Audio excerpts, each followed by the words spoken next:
Okay, guys, welcome back for another rant.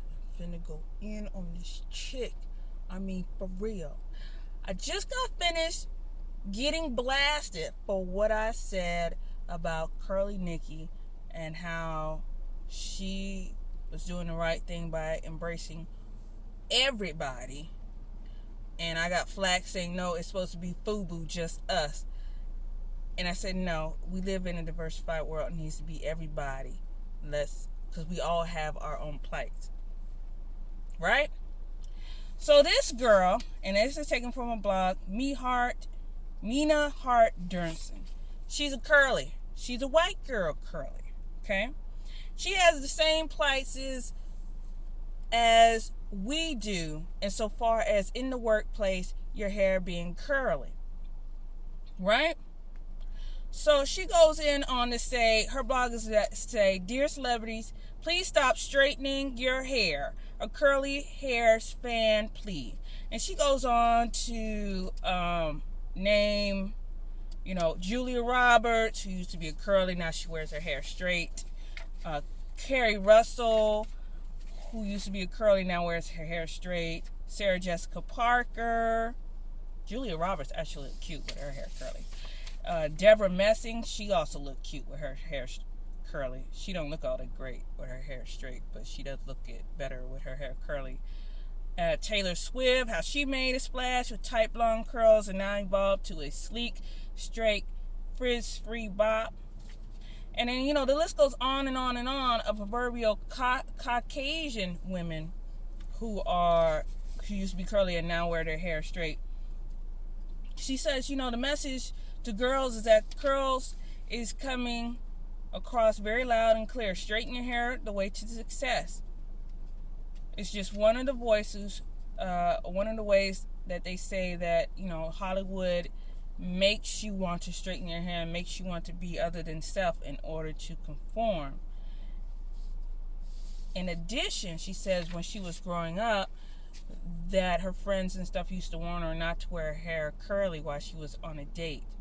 So her tag, and another one, even Annaline McLeod, which she was very pretty. She looks very pretty. If you can see that curly. She don't look all that great with her hair straight, but she looks good with it curly. And she says, she goes in and say that the silky Asian hair has been in for the last 100 years. And it said it signifies opulence and wealth and sophistication. Men who are wealthy like straight hair. They like to run their hands through it and not get it tangled like it does with curls.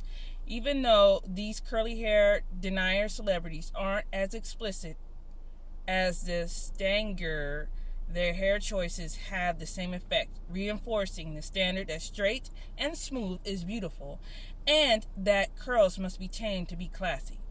I have definitely subscribed to this notion. This is the author. Consciously or unconsciously. I've always straightened my hair for job interviews, which I have done.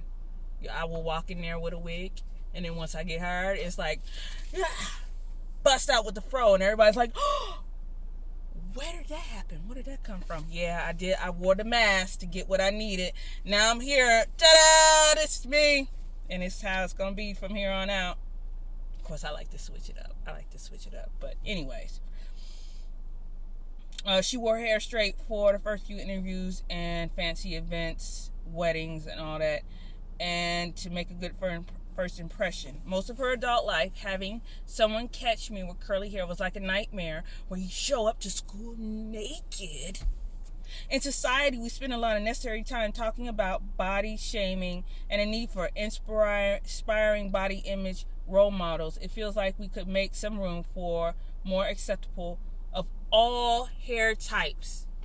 However, all she mentioned was white girls. And you know what I said on the video with Curly Nikki with the white girls, because it's like this. This is my analogy. If you're a single mom and you have two girls, one is 4 years old and one is kind of like teenagers, but the teenager is not quite in the lipstick yet. So the only lipstick that comes in the house is the one you buy, and it's Revlon with a gold dot. So nobody can misconstrue that that's your lipstick. So as you're wearing it through time, days, weeks, months go by, you notice that, hey, some of my lipsticks kind of disappearing. I don't know what happened. Maybe it fell behind the dresser, maybe it's in a drawer, or maybe I just don't notice it because I'm used to seeing it every day. And you walk home one day and you notice that one of your lipsticks, that a lipstick is in your teenager's child's purse. It's like, well, where do you get that lipstick? If you're the only one that has the lipstick, then obviously it probably came from your drawer. And if you also walk in and your little girl is wearing red lips, and she's like, oh, look at her, she's trying to put on some makeup. Where did you get that? Obviously, she got it from you because you're the only one having the lipstick. So you get the analogy. So this is what I'm throwing at you. If 90% of Negroids have curly hair, no Asians, pure of Asians descent, have curly hair. You may have some Aborigines which also have curly hair, which they already concluded that they come from Africa. And you may have some white people that have curly hair, some Asians, some Latinos. Black people have made it all over the world. So where do you think that lipstick or that curly hair came from? So where do you think that they really are trying to stomp out for these quote-unquote past 100 years, this silky Asian hair that has been for the last 100 years the most opulent wealth? Because Asians don't, if you know any Asians besides say like Cambodia, where it starts, where the Indian and stuff starts to mix and stuff, Cambodia, Filipinos they're already us. It's already been proven. But I'm talking about Koreans, Chinese, and Japanese. They don't have curly hair like at all in their race, like at all. I mean, the only time they have curly hair is when they chemically treat it and perm it. So who do you think they're really trying to stamp out in this Hollywood thing? Even so much so that even the black actresses, as we know, we already seen the movie Good Hair, we don't have to go there, do it. So my question is to you is if it's like that, and this girl depicted nothing but the proverbial white Hollywood, I mean, you got so many black women coming out natural. How come she couldn't mention nobody? She couldn't mention not one? We can't get not one? When Curly Nikki can do you, but you can't do her?